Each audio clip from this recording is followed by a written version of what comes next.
У тіктоці епідемія, зухвале засилля кокошніков, міхов і московицького кічу, який там чомусь знову вперто називають слов'янським. Буде з вами вже слов'янська сила, Сербія, Росія, наша кров єдина.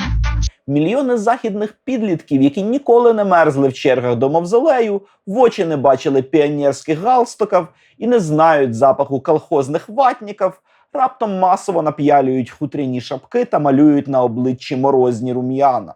Вони намагаються наслідувати вигаданий ідеал, мліють від славянських поглядів. І це ми з вами можемо пам'ятати совєтський фільм «Морозко» з його крінжовими макіяжами, але спробуйте пояснити це вестернам. TikTok буквально вибухнув хештегом Slavic Girl, понад 1 мільярд переглядів, і це явище вже по факту формує викривлене сприйняття цілого регіону. Але, на жаль, це не просто реготний лицемірний несмак, як може зрозуміти кожен адекватний українець. Це штучний, ідеалізований образ Росії, який просуває їхня pre-ФСБшна пропаганда. І знаєте що? Сьогодні я розкодую для вас цей образ, адже точно знаю, звідки в нього ростуть ноги. Знайомтеся, Константин Маковський і його боярський стиль, ті самі шуби і хутра, благолепні румяна і те саме огидне підкорення, по суті справи, якщо копнемо глибше. Адже тік-ток-тренд на Slavic Bimbo в суціль московоцентричний, заснований на їхній древній культурі домостроя, але позиціонують його саме як слов'янський. Вловлюєте, наскільки це вибухонебезпечно для українців, білорусів та навіть чехів із хорватами? Адже пригадайте, росіяни все російське називають слов'янським, щоб потім усе слов'янське назвати російським. Тож сьогодні поговоримо про приховані сенси чергового московицького втручання в культурну сферу та його відголоски в минулому. А ще я нагадаю вам про драму Лесі Українки «Бояриня», в якій геніально показано, як українська жінка ще в 17 столітті опирається спробам перетворити її на Slavic Bimbo через огидний цілувальний обряд.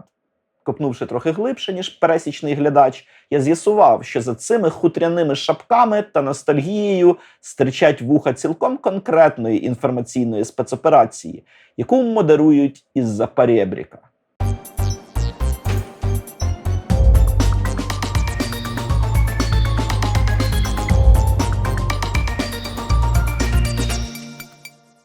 Адже ви дивитеся канал «Культуртригер». Я, соціолог культури Богдан Олег Горобчук. Сьогодні розповім вам, як начебто типова кітчева естетика перетворюється на зброю масового ураження, яка непомітно, але ефективно промиває мізки західній аудиторії.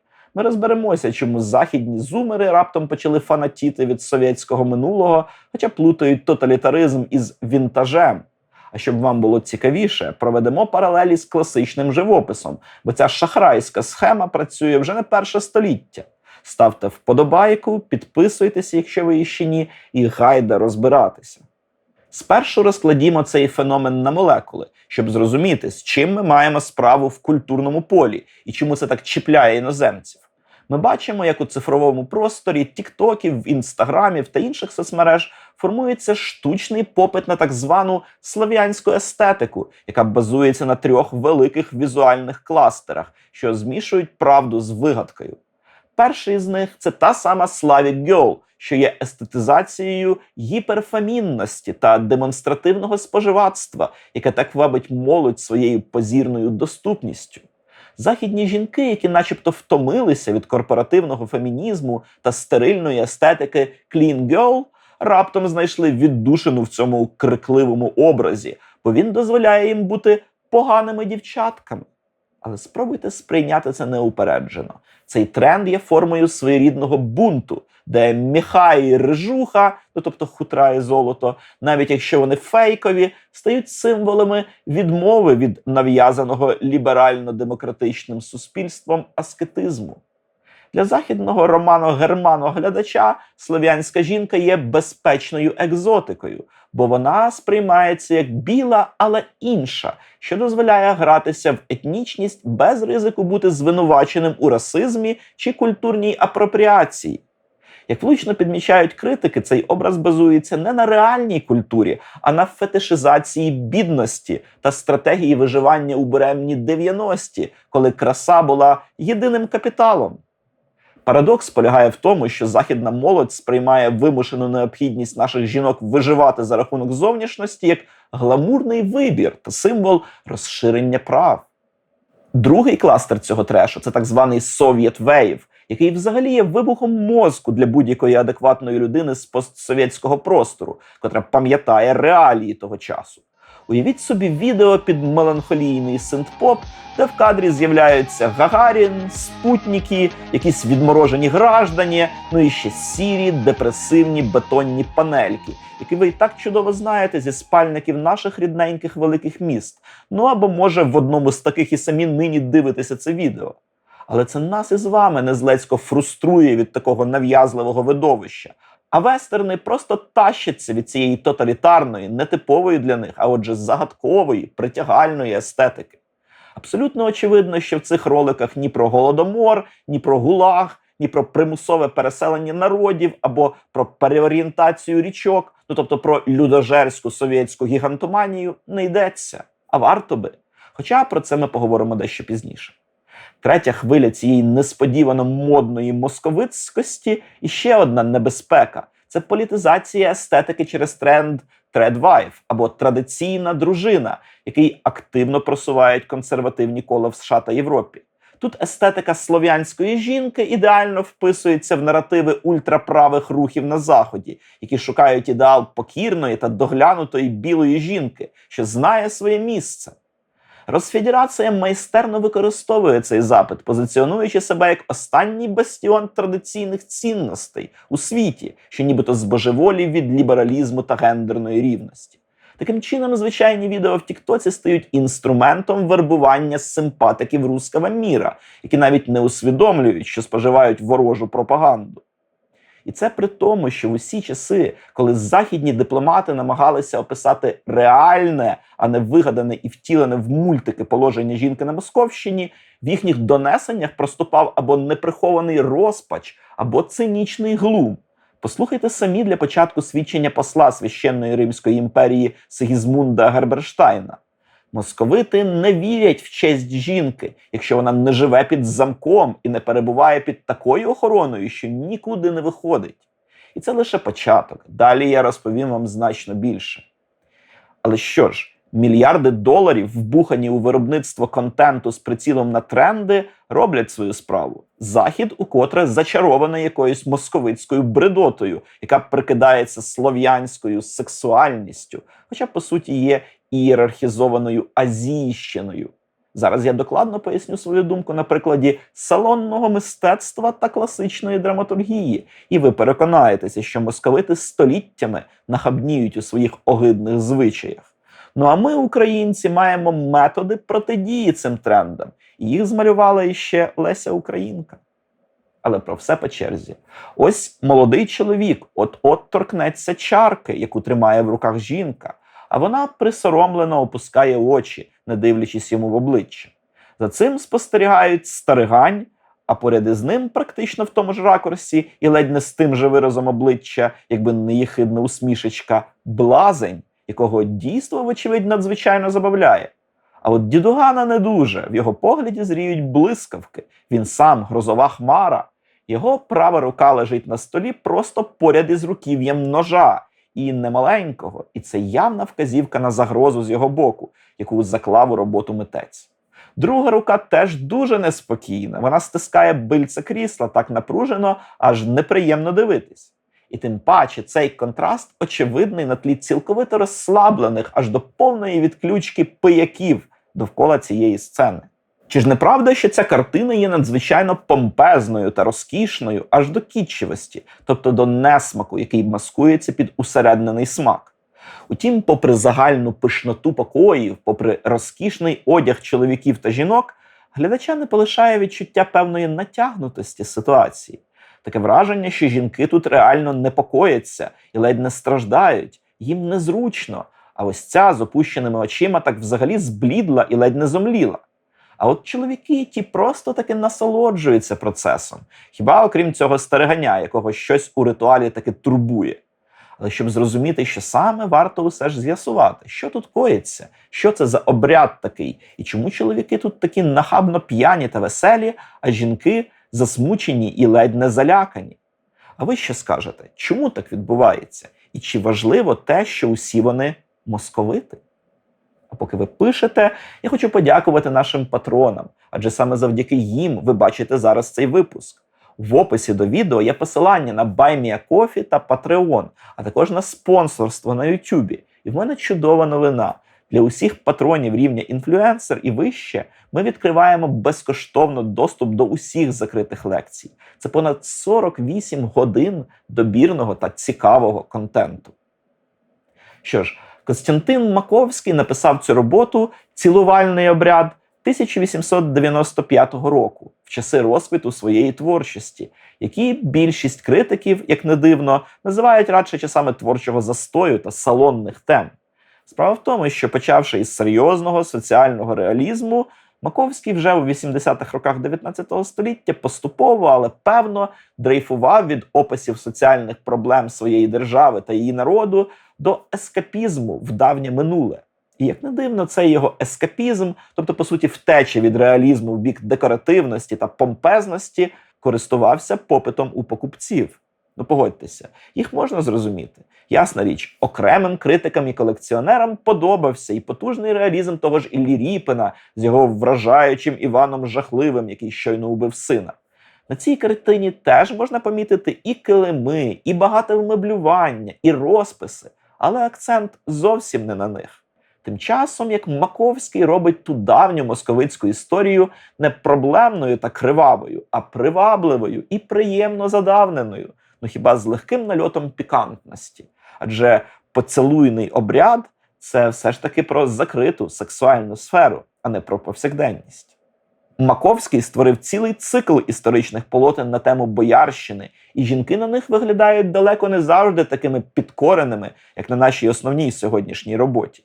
Боярський весільний бенкет у 17 столітті 1883 року, вибір нареченої царем Олексієм Михайловичем 87 року, та конкретно ця робота все ж таки несуть у собі передовсім схиляння перед ілюзією. Точно так само, як і нинішні тіктоки з нібито славянськими, а насправді перебраними в московицькі образи дівчатами, порівняйте ці перли і кокошники, якими масово насичений подібний контент, і образи бояришень Маковського. І чи варто тут говорити, що його картини цього періоду нерідко мали експортний потенціал? Іншими словами, користувалися попитом на Заході. Маковський мав власну студію у Парижі, там нерідко жив і працював цілими роками поспіль. Його картини боярського циклу продавали навіть у Сполучені Штати. Що іще раз доводить спорідненість цього порожнього помпезного мистецтва та сучасних тік-ток-трендів. Кітчево-ілюзорного образу Московщини Маковського з прихованою огидою від її так званого традиційного устрою та сучасних симулякрів цього несмаку, типу розкішних і типу традиційних жінок, які обирають підкорення і тоталітарну стабільність. Ой, перепрошую, нібито обирають, адже все це постановка, ясна річ, у яку, на жаль, багато хто вірить. Але й цьому можна знайти протиотруту. Вона створена вже давно і полягає в публікації правди про московитів і про їхнє ставлення до жінок. Ну от, наприклад, цілувальний або ж поцілуйний обряд зафіксував у документах іще австрійський посол середини 17 століття Август Майерберг у праці «Подорож до Московії». За версією барона Майерберга, обряд полягав у наступному. Після закінчення столу до гостей у супроводі 2 чи 3 дівок виходить у найкращому вбранні дружина господаря будинку. Доторкнувшись губами до кубка, вона передає кубок із напоєм гостю. Поки гість п'є, господиня виходить в іншу кімнату і міняє верхній одяг. У новому одязі вона підносить кубок іншому гостю. Після того, як напій було подано всім гостям, господиня, опустивши очі, встає до стіни або печі і приймає поцілунок від усіх гостей. Ось за цим дійством, коли його дружина приймає поцілунок від усіх гостей, і спостерігає цей старигань на картині Маковського, боярин Морозов, до речі. Першого вона вже поцілувала, чекає ось на наступних. Але що ж тут такого, можете здивуватись ви? Що ж такого вже жахливого у подібних поцілунках? Ну, насправді, хоча б те, що жінки з таким свавіллям стикалися постійно, і, по суті, лише за таких обставин мали легальну можливість поспілкуватися з іншими чоловіками, адже їм було заборонено практично будь-які контакти з чоловіцтвом. І про це дуже щедро повідомляють європейські дипломати, яких страшенно дивував цей звичай у поєднанні із, як не дивно, розбещеністю московицьких жінок, на яку вони також вказували. Але перед тим звернуся до праці історика Івана Забєліна «Домашній побут російських цариць у 16 і 17 століттях», щоб ви раптом не подумали, що всі подальші цитати – це брехні австрійського генштабу. На початку 16 століття самітництво жінок було справою остаточно вже вирішеною і не підлягає жодному сумніву і коливанню. Так, наприклад, відомий Дамастрой не передбачає, щоб дружини, не кажучи вже про дочок, могли ходити на чоловічі бесіди. Тільки найдружніші стосунки господаря будинку до своїх гостей розчиняли іноді жіночий терем і викликали звідти на показ чоловічому суспільству його скарб – господарку будинку. Але, як ми можемо побачити з контексту цієї картини, не лише друзям дозволялися такі вільності, за яких нинішні чоловіки явно відчували би себе в ганебній ролі куколдів. Іноді чоловіки пропонували цілувати власних жінок задля подальшої вигоди. Але, ясна річ, такої інформації самі московити не надають. Ні в документах, ні тепер в тіктоках з хештегом «SlavikGirl». Ні, таке легше знайти в іноземних дипломатів. Дружини і взагалі жінки не користуються у них такою пошаною, як в інших народів, а вважаються майже рівною служницям. Імениті мужі дивним чином стежать за кожним їхнім кроком і дуже ретельно охороняють їхню доброчесність. Тому їх не пускають на бенкети, не дозволяють ходити на церковні служби у віддалені храми і взагалі безцільно показуватися на люди. Але навіть іноземцю можна легко і до того ж за невелику ціну схилити до любовних утіх жінку-простолюдинку. Так писав про подвійні стандарти московитів Павло Йовій, італійський історик і лікар у праці «Книга про посольство Павла Герасимова до папи римського Климента VII» 1525 року. А Сигізмунд Герберштайн, посол Священної Римської імперії у Московії, приблизно у ті ж часи писав у своїх записках про московицькі справи і ще відвертіше, поєднуючи в один контекст пияцтво та становище жінок. Наскільки вони стримані в їжі, настільки ж непомірно віддаються пияцтву всюди, де тільки випаде нагода. Любов між подружжям здебільшого помірна, особливо у мужів іменитих і значних. Це стається тому, що вони одружуються з дівчатами, яких перед шлюбом ніколи не бачили, а потім, зайняті державною службою, змушені залишати дружин і водночас плямують себе ганебними зв'язками на стороні. Становище жінок вельми сумне. Московити не вірять в честь жінки, якщо вона не живе під замком і не перебуває під такою охороною, що нікуди не виходить. Вони відмовляють жінці в доброчесності, якщо вона дозволяє дивитися на себе стороннім або іноземцям. Ув'язнені в домі, вони тільки прядуть і сукають нитки, не мають абсолютно ніякого голосу та не беруть участі в господарстві. Уся хатня робота вважається справою рабів. Але значно гіршим за нудьгу від одноманіття був інший звичай, про який також згадує не один дипломат. Дивний звичай неодмінно бити своїх дружин і сприймати це за прояв любові. От як про це пише у праці «Опис Московії» невідомий англієць, який перебував на службі при царському дворі у 1558 році. Але ось яке у них звичне правило. Якщо не бити дружину раз на тиждень батогом, вона не буде доброю дружиною. Тому росіяни стежать за тим акуратно. Та й дружини, коли чоловіки їх не б'ють, кажуть, що вони не люблять їх. Чоловік повинен давати дружині фарби, оскільки у росіян існує звичай фарбуватися. Вони так намащують свої лиця, що майже на відстані пострілу можна бачити наліплені на обличчя фарби. Останнє зауваження щодо надмірної нафарбованості московиток також дуже поширений мотив дипломатичних мемуарів. Ось тут тіктоківські трендсеттери явно потрапили в точку. Але зверніть увагу, далі йтимуть описи саме московицьких звичаїв, а не загалом славянських. Це важливо розуміти при перегляді тіктоків, які начисто ігнорують цю різницю. Ось такий опис, повний лукізму і водночас нерозуміння, фіксуємо у Джильса Флетчера, посла Англії в Московії, у праці про державу російську 1591 року. Жінки, щоб приховати поганий колір обличчя, біляться і рум'яняться так сильно, що кожен може помітити. Однак там ніхто не звертає на це уваги, бо такий у них звичай, який не просто подобається чоловікам, а вони самі дозволяють своїм дружинам і дочкам купувати білила і рум'яна, щоб ті фарбували обличчя, і радіють, що зі страшних жінок вони перетворюються на гарних ляльок. Від фарби морщиться шкіра, і вони стають ще потворнішими, коли її змивають. Впізнаєте цей образ нафарбованої ляльки, яка мусить терпіти і посміхатися, бо так вимагає звичай і воля її господаря. Це ж той самий макіяж із Тік-Току, та сама Славік Дол, яка стала віральною в сучасному світі, втративши свій трагічний контекст. Тобто жінки жертвували заради дивної моди і своєю красою, і взагалі всім своїм життям, і мали виказувати покору чоловікові. Тож Маковський, попри те, що картина його грішить чималою кількістю неточностей, та й загалом більш костюмована, ніж історично достовірна, навіть йому вдалося передати це підкорене становище жінки на Московщині, в боярському середовищі. Але не всі жінки були такими. Останні цитати, які я хочу собі дозволити сьогодні, належать Петру Петрею Зелезунда. Перше, що хочу з нього зацитувати, про чоловіків. Вони настільки брудні й безсоромні, що коли приходять в гості або вдома влаштовують обід, закуску або пиятику, то не лише гикають, кашляють, харкають і виводять різні ноти дупою, але й дозволяють собі ще більше ганьби і грубощів. Чоловіки не дозволяють дружинам навіть обідати разом з ними.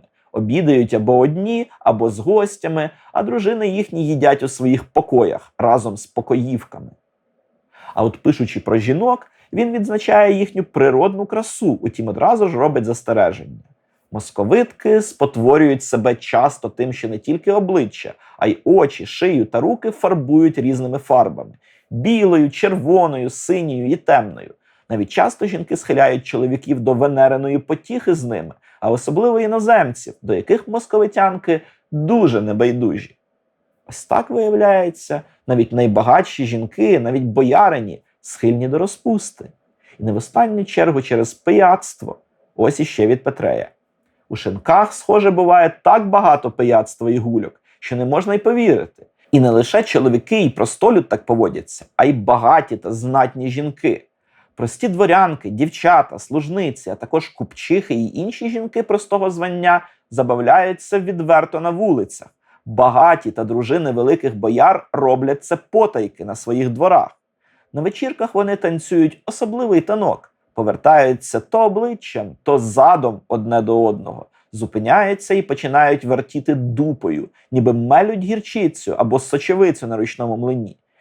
Та жінка, яка співає і вертить задом найкраще, здобуває перевагу над іншими, у тієї більше слави. Ось такі жахи, уявляєте? Тож на цьому тлі картина Маковського дійсно виглядає вже надто ідеалізованою, нереальною та й нереалістичною. Що вже казати про московицькі пропагандистські тіктоки, в яких штучно створена естетика, якщо це так можна назвати, підміняє здоровий глузд та історичну пам'ять. Згадайте лишень про те, що московити очолили тренд «тредвайф» або «традиційна дружина». І тепер, після цитат європейських дипломатів, розумієте, про яку традиційність йдеться? Про приреченість сидіти дома, щоб не викликати підозри, про святий обов'язок побити дружину, про необхідність мастити обличчя всілякою гидотою. Чи знають про ці атрибути московицької традиційної дружини західняки, тобто вестерни? Не думаю, на жаль. І тут ми підходимо до найважливішого моменту, який демонструє разючий дисонанс між картинкою в соцмережах та реальністю на болотах. Як картина Маковського приховувала реальне насильство над жінками у Московії 17 століття, так і сучасний тренд Slavic Girl приховує жахливу статистику домашнього насильства в РФ. Поки тіктокери тащаться від образу утриманки, яка купається в розкоші, реальні російські жінки живуть в країні, де побиття в сім'ї фактично легалізоване державою. Це цинічна підміна понять, коли зовнішній лоск маскує системну жорстокість патріархального суспільства. Щоб не бути голослівним, звернуся до фактів, які підтверджують, що за красивим фасадом традиційних цінностей ховається справжнє пекло для жінок. У 2017 році в Росії було прийнято закон про декриміналізацію побоїв у сім'ї, який перевів домашнє насильство з розряду кримінальних злочинів у адміністративні правопорушення, якщо це сталося вперше і без переломів. Це призвело до того, що кількість звернень до поліції різко впала, оскільки жертви зрозуміли, що держава їх не захистить, а кривдник відбудеться лише штрафом. Як зазначають правозахисники з Human Rights Watch, цей крок дав зелене світло агресорам, які відчули повну безкарність у власних домівках. Дослідниця Мар'яна Муравйова вказує на те, що риторика про традиційні цінності стала зручним інструментом для виправдання насильства та обмеження прав жінок на законодавчому рівні.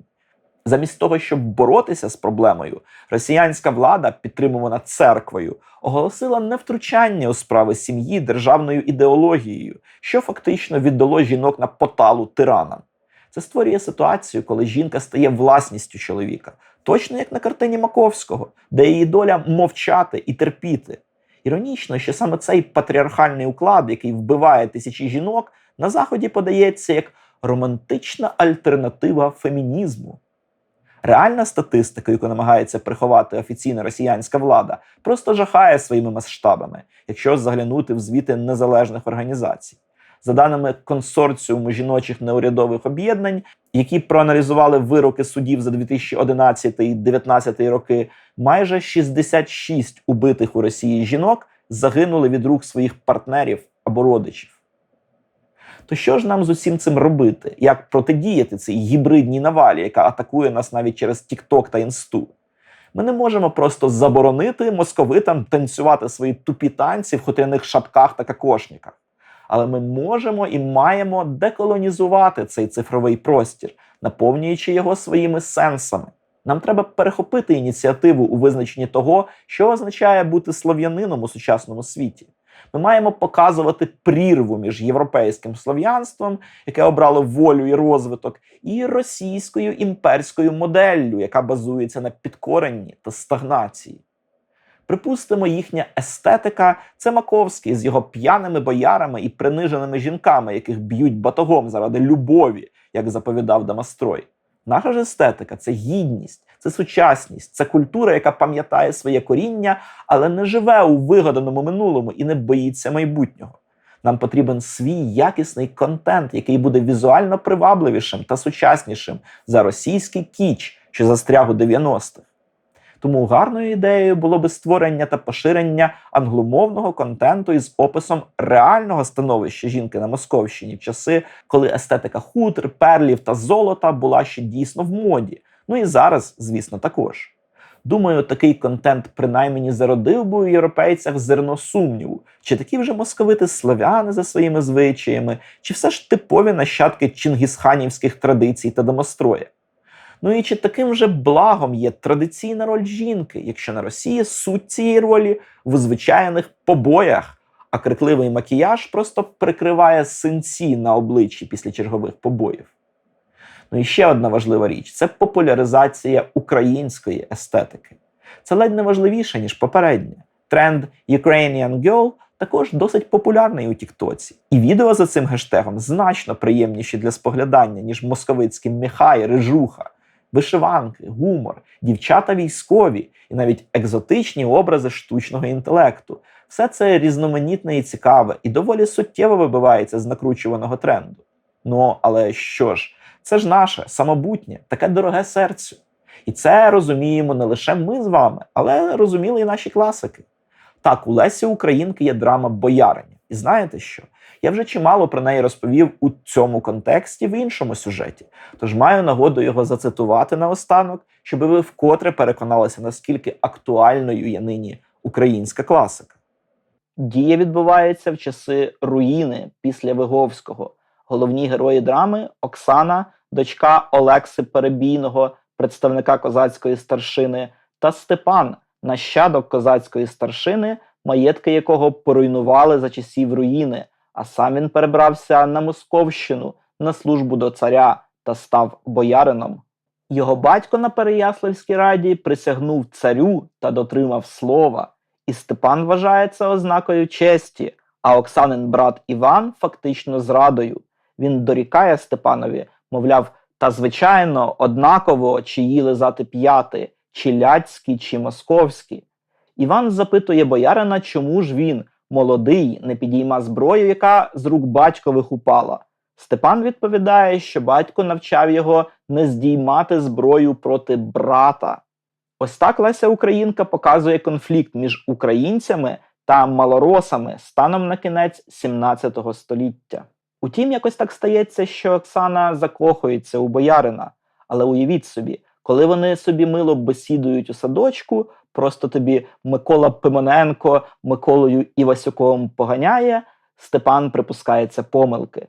Він хоче затримати дівочу руку, але Оксана різко вириває її зі словами: «Це що за звичай? Я не холопка з вотчини твоєї». Тобто вона виразно дає зрозуміти помосковленому українцю, що він уже набрався московської скверни, зневаги до жінок. Але що може зупинити юну любов? Оксана закохалася і, попри всі ризики й натяки долі, переїздить із коханим до Московії. Ні, це не спойлер, це лише друга дія з 5. Коли Оксана пропонує Степановій сестрі Ганні погуляти між челядь, Ганна каже, що за московськими звичаями їй не можна самій ходити по Москві. Крім того, Оксані дивно слухати про заручини Ганни, яка не знає свого нареченого і може побачити його хіба що у церкві. У одному з епізодів Степан просить Оксану перевдягнутись у московське вбрання і почастувати його гостей, також бояр. Далі цитата. «Оксана, а як же частувати їх, Степане? По-нашому чи, може, як інакше?» Степан. «Ти винесеш їм на тарелі меду, матуся прилаштують, як там треба, уклонишся, боярин поцілує тебе в уста». Звісно, Оксана в повному шоці від такого звичаю. Для неї це знецінення жінки, порушення її права на інтимність. Однак Степан намагається переконати дружину, бо якщо вона піде проти звичаю, він попаде у немилість до царя. Мати і сестра Степана також благають про поступливість. І що ж тут робити бідній українці на чужині? Знову цитую. Оксана до Ганни холодно, якось надміру спокійно. «Я вийду, дай мені московське вбрання, а ви, матусю, наготуйте меду. Іди, Степане, бав тим часом гості». Після цих слів Оксана, бліда як смерть, здіймає з голови кораблика.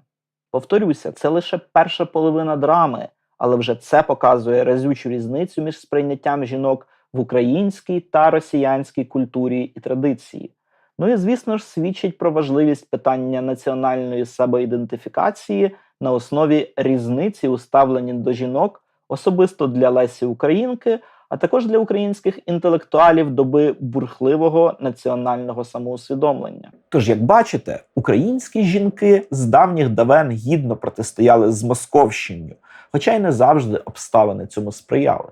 Інша справа нині, коли підтримка Збройних сил дозволяє нам боронити нашу самобутність. Саме зараз варто задонейтити на важливий збір групи 35. Посилання в описі до відео. Слава Україні!